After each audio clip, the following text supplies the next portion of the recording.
Assalamualaikum warahmatullahi wabarakatuh. Salam sejahtera, Om Swastiastu, Namo Buddhaya, salam kebajikan. Perkenalkan, nama saya Antonia Remunan Sinaga, merupakan dosen pada program studi manajemen industri di Sekolah Vokasi IPB University. Video ini dibuat dalam rangka memenuhi persyaratan sertifikasi dosen tahun 2025. Sebagai dosen, saya mengajar beberapa mata kuliah seperti halnya matematika industri, manajemen keuangan, manajemen pemasaran, dan statistika industri. Pada kesempatan kali ini, saya akan menyampaikan pernyataan diri dalam unjuk kerja Tridharma PT atau PDD UKAP TPP bidang pengajaran, di mana pada salah satu mata kuliah yang saya ampu yaitu matematika industri. Mata kuliah matematika industri merupakan mata kuliah wajib rukun ilmu yang memiliki bobot 3 SKS, di mana 1 SKS teori dan 2 SKS praktikum responsi, dan berada pada semester 1. Mata kuliah matematika industri membahas konsep-konsep dasar matematika dan diharapkan mahasiswa dapat mengetahui, memahami, dan juga menerapkan teori konsep-konsep dasar matematika yang meliputi logika matematika, matriks, sistem persamaan linear, himpunan, fungsi, serta limit dan turunan. Isi mata kuliah tersebut dipelajari secara beruntun di setiap pertemuan selama 1 semester. Pembelajaran mata kuliah matematika industri dilaksanakan baik secara sinkronus di kelas maupun platform online meeting, maupun secara asinkronus melalui LMS, Learning Management System, Google Drive, serta video pembelajaran, serta WhatsApp Group. Setelah mempelajari mata kuliah matematika industri, diharapkan mahasiswa mampu menerapkan pemikiran logis, kritis, inovatif, bermutu, dan terukur dalam melakukan pekerjaan yang spesifik di bidang keahliannya, serta sesuai dengan standar kompetensi kerja bidang yang bersangkutan, serta menguasai konsep teoritis matematika, statistika, penelitian operasional, aplikasi komputer dalam penerapannya di bidang industri, serta juga mampu menerapkan matematika, statistika, penelitian operasional, aplikasi komputer untuk menyelesaikan permasalahan perencanaan dan pengendalian produksi, rekayasa industri, pengendalian mutu, serta sistem rantai pasok. Materi matematika industri yang saya susun mengacu pada capaian pembelajaran lulusan CPL program studi, di mana CPL mata kuliah ini terbagi menjadi 4 unsur. Adapun unsur sikap, unsur keterampilan umum dan keterampilan khusus, serta unsur pengetahuan. CPL ini dirumuskan dengan mengacu pada jenjang kualifikasi KKMI dan SNBT.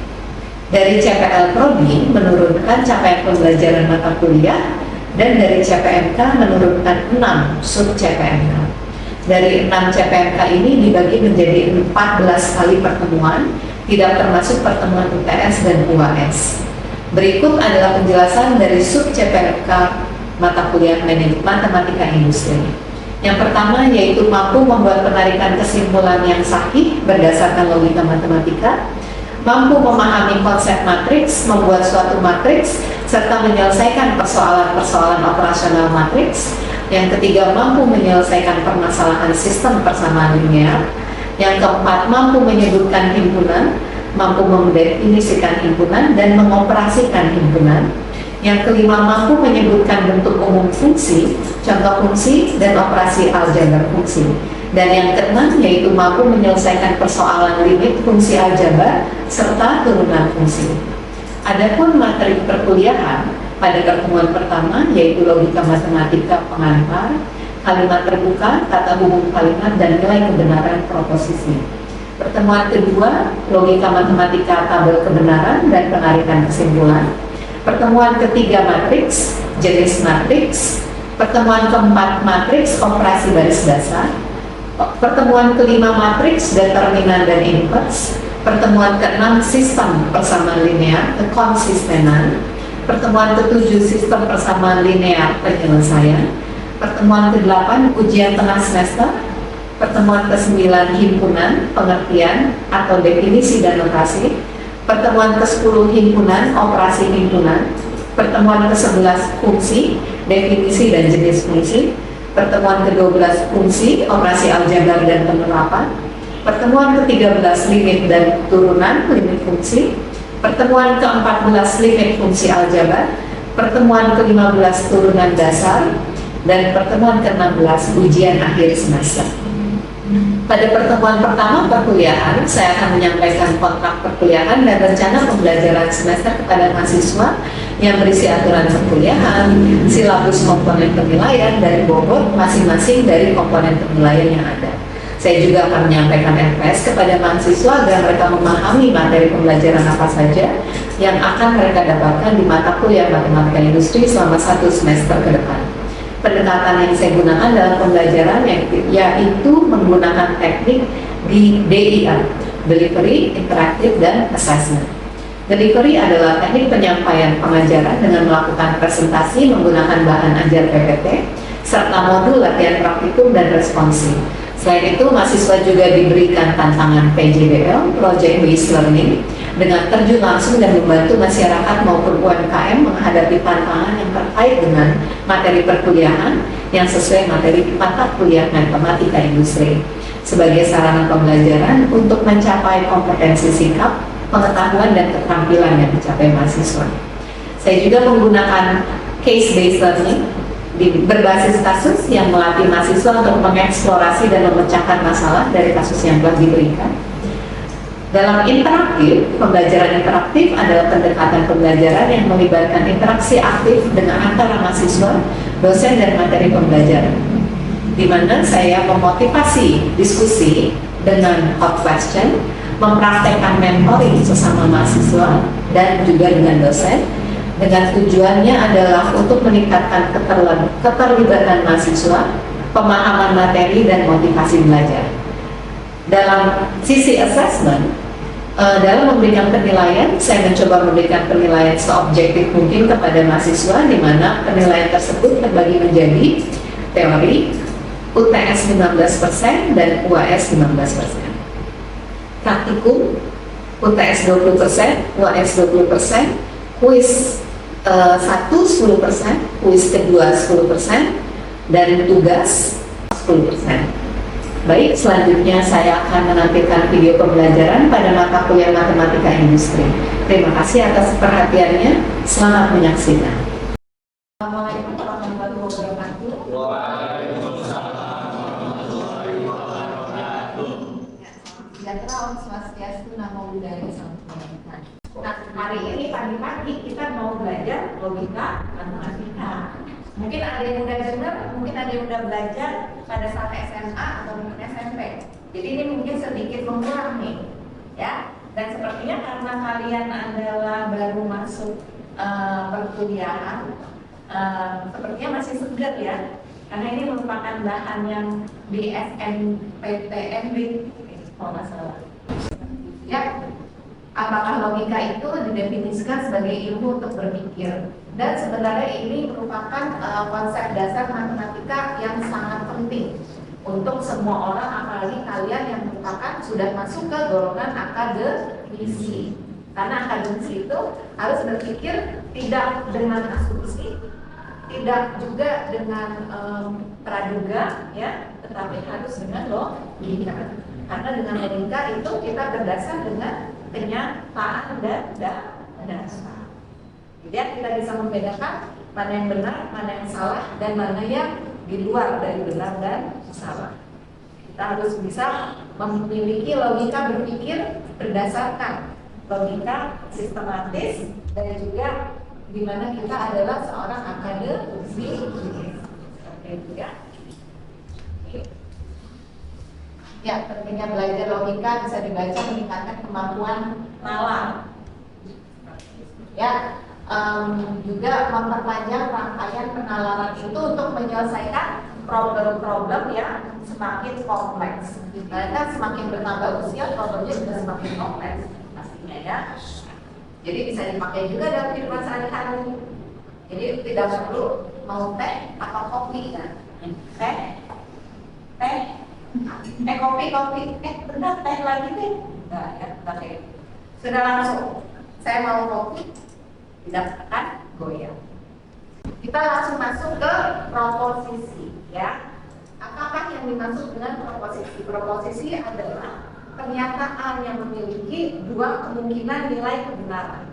Ada kemungkinan nilai kebenaran yang benar, ada juga kemungkinan salah. Tetapi tidak mungkin keduanya. Contohnya seperti yang ada di sini. Nah, yang pertama, Surabaya terletak di Jawa Timur. Apakah benar atau salah? Benar atau salah, teman-teman? Benar. Ya. Tapi kalau misalnya saya bilang Surabaya terletak di Kalimantan Utara. Salah ya, Kalimantan Utara juga nggak ada ya. Oke, yang kedua, apakah benar atau salah? IPB bukan perguruan tinggi negeri. Salah. Kalau misalnya saya bilang IPB adalah perguruan tinggi negeri. Benar. Apakah kalian bisa menentukan benar atau salahnya? Tidak ya. Jadi ini bukan proposisi. Ya. Atau misalnya seperti contohnya X lebih besar dari 5. Apakah ini proposisi atau bukan? Bukan. Kenapa? Ada yang bisa tunjuk tangan?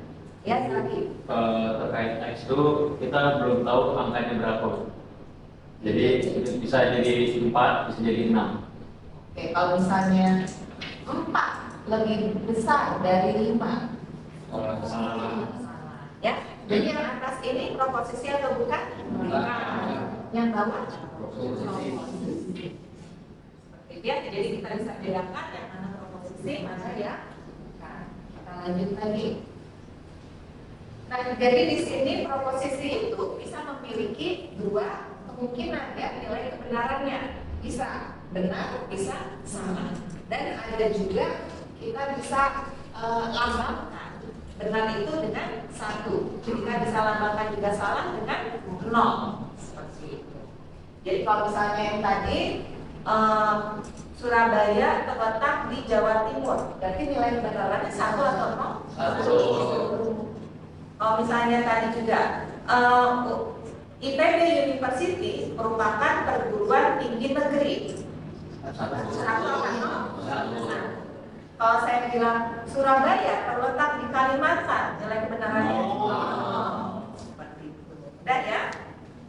Udah. Ada pertanyaan sampai ke sini? Tidak ada. Di sini juga ada contohnya. Ya. Kalau saya nomor 3 dia 8 habis dibagi 4. 1 atau 0? 8 habis dibagi 4. Nilai kebenarannya 1 ya. Apakah 8 dibagi 4 sama dengan 2 ya? Nggak ada sisanya ya. Jadi nilai kebenarannya proposisinya dia benar, nilai kebenarannya 1. Ya, di sini proposisi itu akan dibagi menjadi proposisi tunggal dan ada proposisi majemuk. Kalau yang tadi yang kita ambil contoh, yang kita pelajari, kita diskusikan tadi adalah proposisi tunggal karena kalimatnya 1. Ya, nanti kita akan coba belajar proposisi majemuk di mana kalimatnya lebih dari 1. Ada 2 pernyataan, ada 3 pernyataan dan seterusnya. Ya. Nah, proposisi tunggal ini seperti yang tadi juga ada nilai benar, ada nilai salah. Nah, proposisi tunggal itu nanti juga bisa dibagi P dan Q. Kalau kalimatnya hanya 1, P aja. Kalau kalimatnya 2, P dan Q. Dan ini akan menjadi proposisi majemuk. Kita juga nanti akan belajar negasi, belajar dan, belajar atau, belajar jika maka, dan juga belajar jika dan hanya jika. Dan kemungkinan itu semua tidak akan habis dalam satu pertemuan. Kita lanjutkan lagi kok. Ya. Nah, tabel kebenarannya, jika P itu benar, maka lingkarannya kebalikannya, yaitu salah. Ya, 0. Jika P adalah salah, maka lingkarannya benar. Ya. Jadi misalnya kalau di sini P Surabaya terletak di Jawa Timur, maka di sini Surabaya tidak terletak di Jawa Timur. Kalau di sini Surabaya tidak terletak di Jawa Timur, berarti karannya adalah Surabaya terletak di Jawa Timur. Jadi tinggal tambahkan kata tidak. Itu P. Ya. Lalu ada Bogor terletak di Jawa Barat, itu Q. ya. Kalau kita bedah 2 tambah 1 itu nilai kebenarannya 1 atau 0? 1. Karena memang benar 2 tambah 1 sama dengan 3. Lalu kita lihat yang Q ya, kalimat kedua. Bogor terletak di Jawa Barat, apakah 1 atau 0? 1. Nah, kira-kira kalau P 1, Q 1, maka P dan Q nilai kebenarannya. Kita ambil salah satu lagi yang terakhir. 2 tambah 1 sama dengan 5. Nilai kebenarannya? 0. Karena 2 tambah 1 harusnya 3 ya. Lalu Bogor terletak di Jawa Timur. Nilai kebenarannya? Bogor terletak di Jawa Timur atau Jawa Barat? Jadi Bogor terletak di Jawa Timur, nilai kebenarannya? Nah, apa kalau ada yang salah jangan diketawain temennya. Itu kan proses ya. Kita akademisi boleh salah, tapi nggak boleh Kita masuk ke atau. Tadi kita udah belajar dan, kita sekarang belajar atau. Ya, tadi juga udah saya sebut mention ya bedanya dan atau. Nah, kalau atau disebut juga disjungsi. Disjungsi ini dibagi 2, ada inklusif, ada eksklusif. Ya, disjungsi inklusif. Misalkan P dan Q adalah 2 buah proposisi. Disebut inklusif jika di mana P dan Q proposisi yang bernilai benar jika sekurang-kurangnya satu proporsi penyusunnya bernilai benar. Jadi salah satu benar aja pasti benar, pasti nilai 1. Yang inklusif itu tidak ada garis di bawahnya. Yang eksklusif ada garis di bawahnya. Ya, coba kita lihat perbedaannya. Coba kita amati perbedaannya apa sih? Terletak di mana? Ini inklusif, ini eksklusif. Ada yang bisa kasih tahu saya bedanya inklusif dan eksklusif setelah kalian melihat tabel di atas?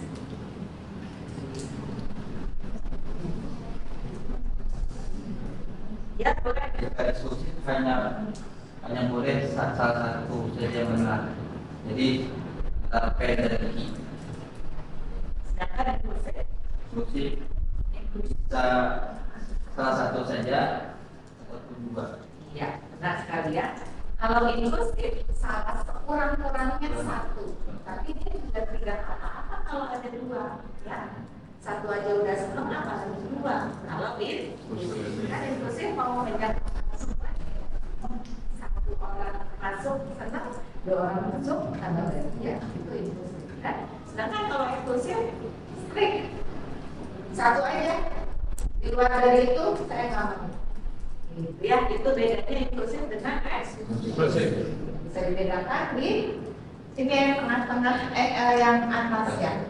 Kalau misalnya P1Q1 jika dia inklusif, maka di sini dia 0.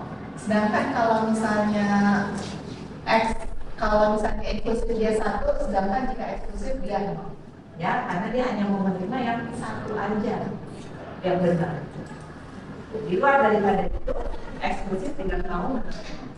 Nah, kalau di sini terlihat ya, kalau kita hanya membaca deskripsi, ada kemungkinan kita kurang mengerti atau mengerti, salah mengerti, ya. Nah, maka dari itu ada bantuan lagi, yaitu tabel. Kalau kita melihat tabel, kita bisa lebih mudah mengerti. Ya, dituliskan di atas bahwa jika P benar, Q salah, maka hasilnya adalah salah atau di luar daripada itu benar. Itulah jika benar. Ya, intinya itu aja. Nanti kalian bisa lebih mengerti jika dengan contoh. Ayo kita lanjut. Tadi kita sudah belajar negasi atau ingkaran, kita juga sudah belajar dan, kita juga sudah belajar atau, kita juga sudah belajar jika pelengkap. Nah ternyata ada yang lain ya. Ada yang disebut converse, ada yang disebut inverse, ada juga yang disebut kontra. Converse itu sebenarnya dibalik aja ya, yang tadinya Q converse P dari P ke Q. Jika dan hanya jika. Tadi kita udah belajar apa? Yang kedua belajar dan. Ya. Lalu yang ketiga belajar. Lalu setelah itu kita belajar. Oke, kita masuk ke latihan soalnya.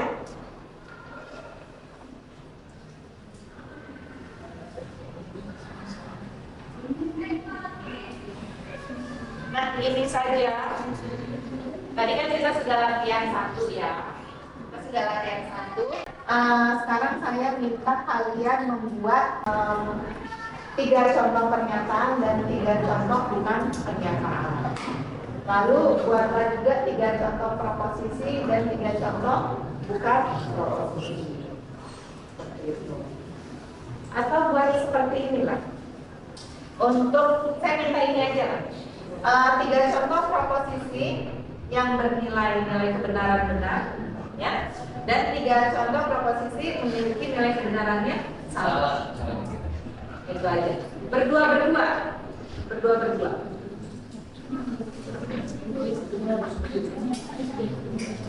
Saya berikan waktu 1 menit bisa?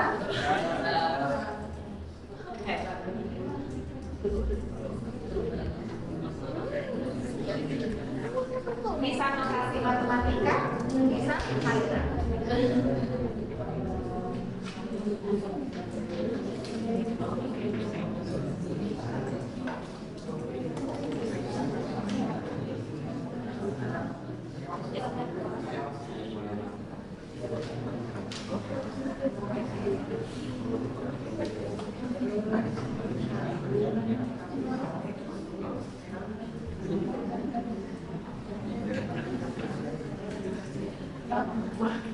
Tiga contoh proposisi yang ada kebenaran benar, 3 contoh proposisi yang ada kebenaran salah.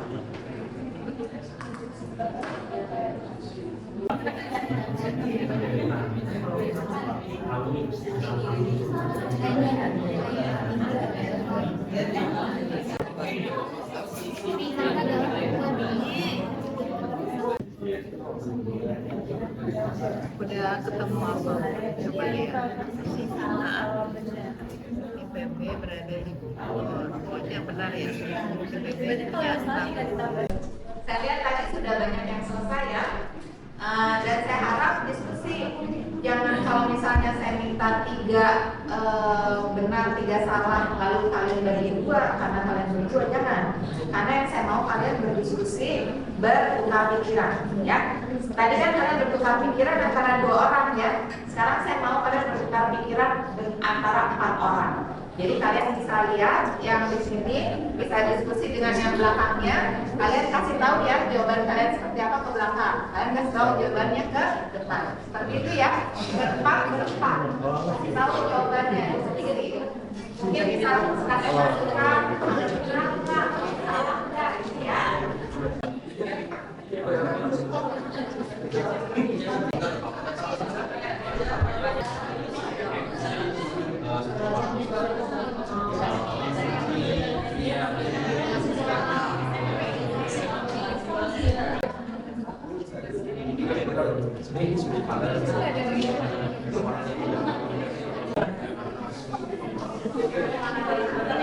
Yang ternyata ada yang sama? Enggak, boleh kasih tahu salahnya di mana? Tadinya kakaknya bikin proposisinya itu satu proposisi yang tidak ternegasi, yang satu lagi yang ternegasi. Padahal tadi kan disuruhnya buat proposisi bernilai benar dan proposisi bernilai salah. Ya, oke. Ya. Sebenarnya yang mengalami hal tersebut tidak hanya kakak-kakak yang ini ya, yang lain juga ada. Jadi kita di sini latihan ya, menerima arahan, ya. memproses informasi, oke, dan juga supaya tidak tertukar. Ternyata bernilai salah bukan berarti negasi, gitu ya. Kadang-kadang kita suka tertukar. Nah, maka salah itu proses belajar. Jadi kita jangan mengulangi lagi ke depannya, lebih baik. Itu aja, ya. Baiklah, sepertinya sudah cukup seru ya hari ini, hari pertama kalian perkuliahan. Semoga kasih tetap semangat ya, pertemuan berikutnya minggu depan. Sampai ketemu lagi di minggu depan. Semoga hari ini bermanfaat ya. Jaga kesehatan selalu. Terima kasih. Assalamualaikum warahmatullahi wabarakatuh.